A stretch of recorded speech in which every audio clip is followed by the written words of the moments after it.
The morning sun poured into the bright studio of The View, where the atmosphere was already charged. The hosts, known for their sharp opinions and no-filter discussions, were seated in their usual positions, preparing for one of the most controversial interviews the show had lined up in months.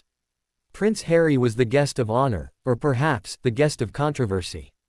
Since his bombshell revelations in interviews and memoirs, Harry had found himself both admired and criticized.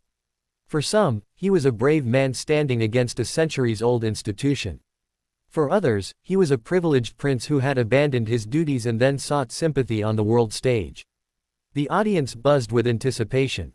Some were clearly fans, clutching copies of his book and wearing T-shirts with slogans like, Team Harry. Others seemed skeptical, arms crossed, waiting to see what kind of verbal battle would unfold. But the most unpredictable element in the room wasn't Harry, it was Sharon Osbourne. Known for her razor-sharp tongue, no-nonsense approach, and decades in showbiz, Sharon had been invited as a guest co-host for the day. Producers thought her humor and candid style would add spice to the conversation.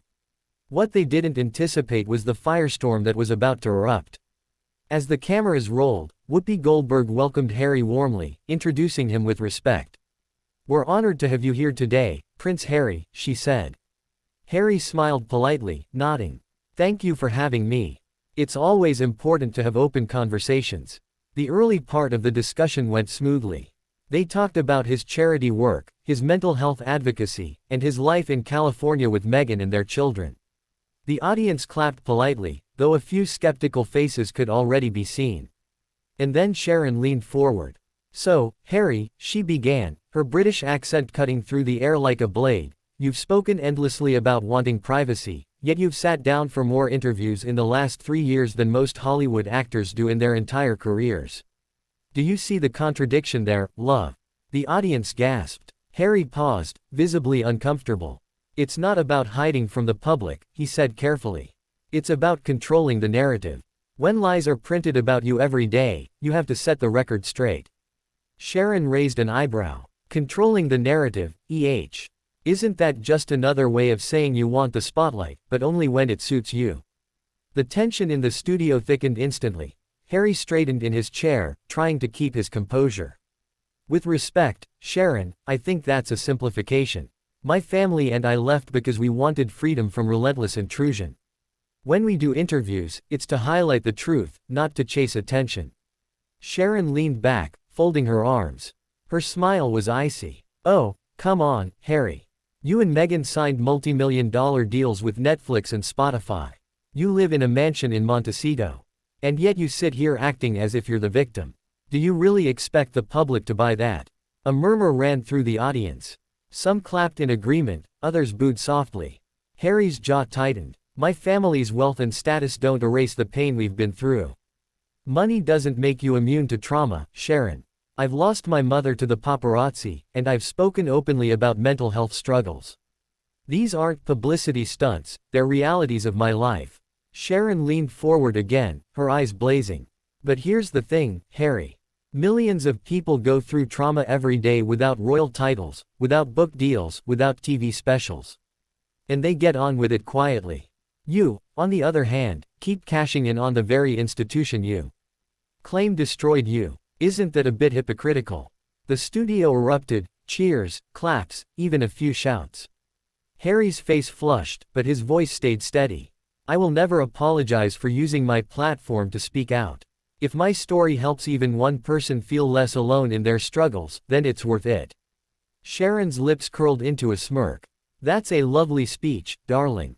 But forgive me if I don't believe it's entirely altruistic. After all, every time you speak out, another check gets cashed, doesn't it?" The audience roared, some cheering Sharon, others booing her harshness. The hosts of The View glanced nervously at each other, clearly realizing the conversation had turned into a battleground. For a moment, Harry looked like he might walk off. His hands tightened into fists, his eyes darted toward the exit. But then he exhaled slowly and looked directly at Sharon. "You can call me a hypocrite, you can accuse me of seeking attention, but at least I'm honest about my struggles. I'd rather be criticized for speaking out than stay silent and let history repeat itself. Silence destroyed my mother. I won't let it destroy my family." The room went silent. Even Sharon paused, perhaps realizing she had pushed him to his breaking point. But true to form, Sharon wasn't one to back down completely. She tapped her fingers on the table, leaned in one final time, and said, "Fair enough, Harry. Just remember, when you live in glass houses, don't throw stones.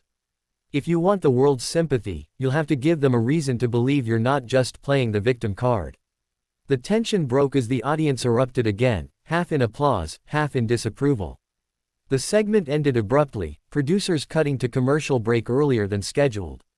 But the moment had already gone viral. Clips of Sharon's fiery remarks and Harry's emotional response spread like wildfire across social media. Headlines exploded. Sharon Osbourne destroys Prince Harry on live TV. Harry clashes with Sharon Osbourne. Heated showdown on The View. Fans divided after Sharon's brutal attack on Prince Harry. By the end of the day, both Harry and Sharon were trending worldwide. Supporters and critics clashed online, hashtags like #TeamHarry and #TeamSharon battling for dominance. The world had witnessed yet another chapter in the ongoing saga of Prince Harry, and this time, Sharon Osbourne had left a mark that wouldn't be forgotten anytime soon.